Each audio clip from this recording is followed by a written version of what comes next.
When I met with Sarah's family, they gave me her phone and some other items in hopes that I could use them for information and so that I could keep them safe. After the story was published, that phone became a very sought-after item. Immediately, the family of Sarah Woods was calling me frantically. The next time I visited their home, they had barred the doors with 2x4s, because the doors had been kicked in during the nights. They snuck me in and out of the home through the back door and down an alley for fear of someone seeing them talking to me. Their fears were all directed at local law enforcement. They claimed officers had been harassing them since the story was released. I believed it because I was experiencing the same harassment.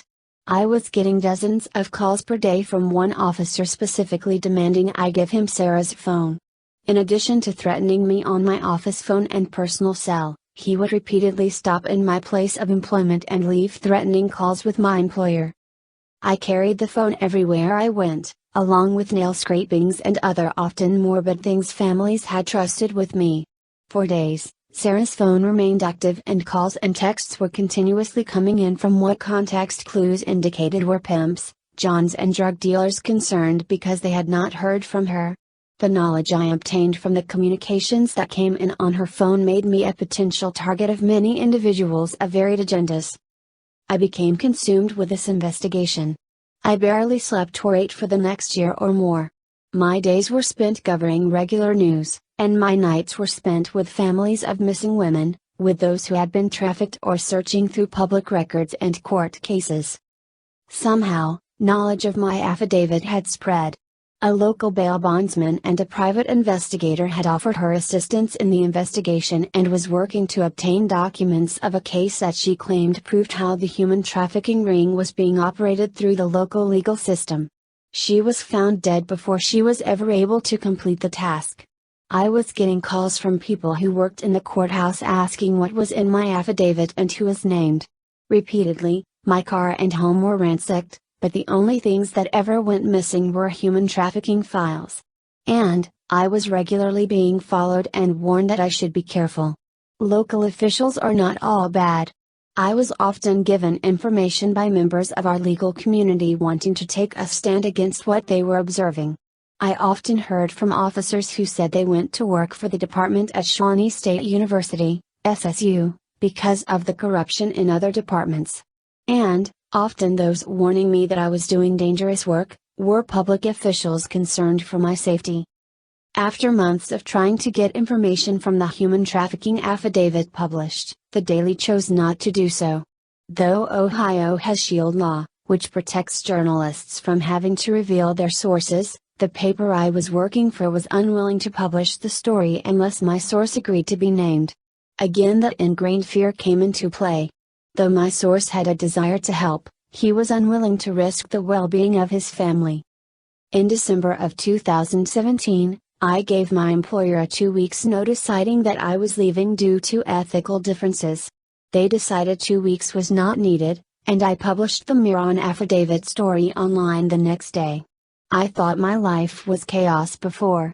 Within days, the story had been shared thousands of times. To date, it has had hundreds of thousands of views and been shared across the internet. Through it, many women came out and told their stories. For more than a year, I continued to investigate and publish information online. As I continued to release stories on those named in the human trafficking investigation, I saw a change in the community. They started talking openly about the secret they only whispered about before. I was also taking a lot of heat. For a period of time, my life was consumed with calls and emails from attorneys threatening lawsuits if I continued to publish information about their clients. Throughout my career, especially with this case, I had worked to only publish information I could prove and I had worked to be fair. With every story, I gave those named an opportunity to comment. Though attorneys would order me not to write about their clients, judges never did. So, I continued. An online smear campaign was started against me, which was mostly slanderous posts made by someone anonymous. Those didn't really sting until they involved my children, who would hear about the posts while at school. As threats and stalking increased, my kids became concerned. Though they always supported me and understood that what I was doing was to make the community safer for children like them, I can remember them worrying that someone would come to take them from school or from their home while I was working. I also remember them sitting around during a family movie night talking about what they would do if someone came into the house in the middle of the night. At the time, I thought my public nature would keep me safe.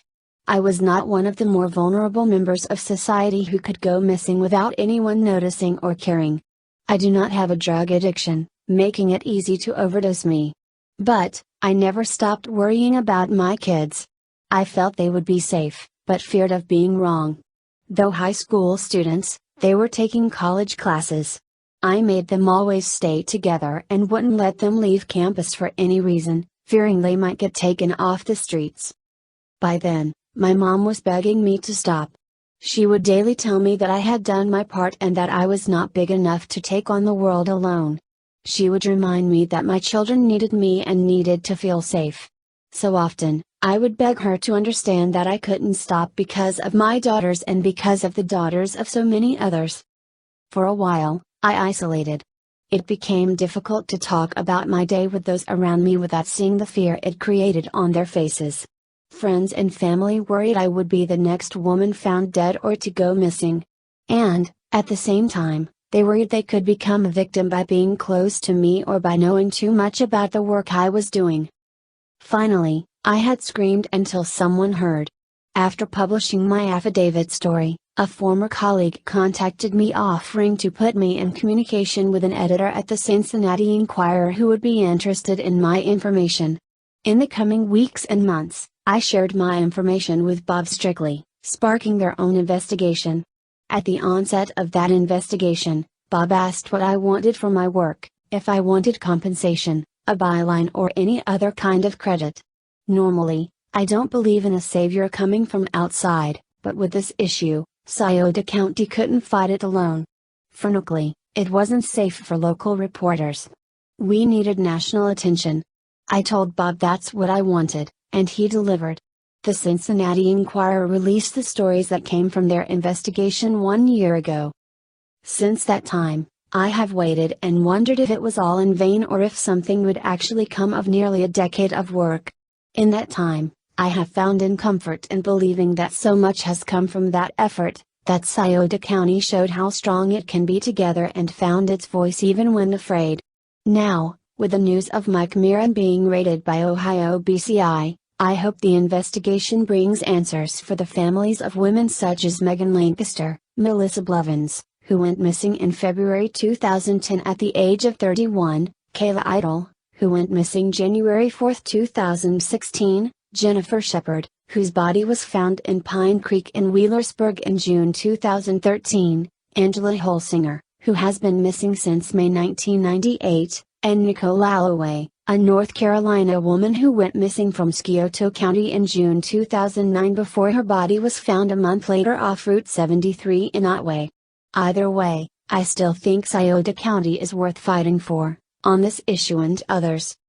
I will continue to scream until someone listens.